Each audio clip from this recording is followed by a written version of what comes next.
മറിയക്കുട്ടിയുടെ pension ഹർജി രാഷ്ട്രീയ പ്രേരിതമെന്ന വാദം സർക്കാർ പിൻവലിച്ചു. ഹൈക്കോടതിയുടെ രൂക്ഷ വിമർശനത്തെ തുടർന്നാണ് സർക്കാർ ആരോപണം പിൻവലിച്ചത്. തനിക്ക് മാത്രമല്ല, തന്നെ പോലെ അർഹരായ എല്ലാവർക്കും പെൻഷൻ നൽകണമെന്ന് മറിയക്കുട്ടി ഹൈക്കോടതിയിൽ. മറിയക്കുട്ടിയുടെ ഹർജി രാഷ്ട്രീയ പ്രേരിതമെന്ന സർക്കാർ അഭിഭാഷകന്റെ നിലപാടിനെ ഹൈക്കോടതി അതിരൂക്ഷമായാണ് വിമർശിച്ചത്.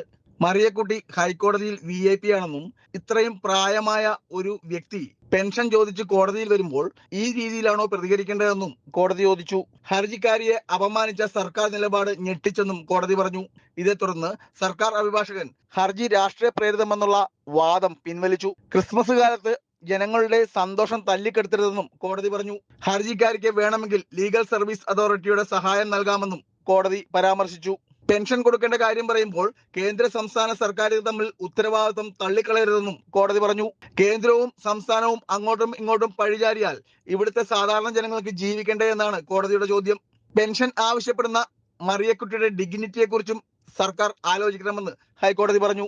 ഹർജിക്കാർക്ക് കിട്ടാനുള്ള 4500 രൂപ കൊടുക്കാൻ പലരും തയ്യാറായേക്കും. എന്നാൽ സർക്കാർ നൽകേണ്ട കടമ നിറവേറ്റാനാണ് മറിയക്കുട്ടി ആവശ്യപ്പെടുന്നതെന്ന് കോടതി ചൂണ്ടിക്കാട്ടി. ഹർജിക്കാരിക്ക് താല്പര്യമെങ്കിൽ കോടതി വഴി സഹായിക്കാൻ തയ്യാറാണെന്ന് വരെ ഹൈക്കോടതി അറിയിച്ചു.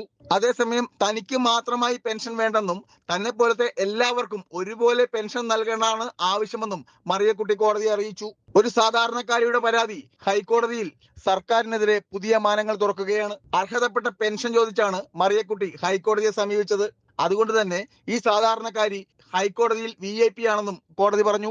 കോടതിയുടെ വിമർശനം അതിശക്തമായതോടെയാണ് രാഷ്ട്രീയ പ്രേരിതമായ ഹർജിയാണെന്നുള്ള വാദം സർക്കാർ പിൻവലിച്ചത്. അമൃത ന്യൂസ്, കൊച്ചി.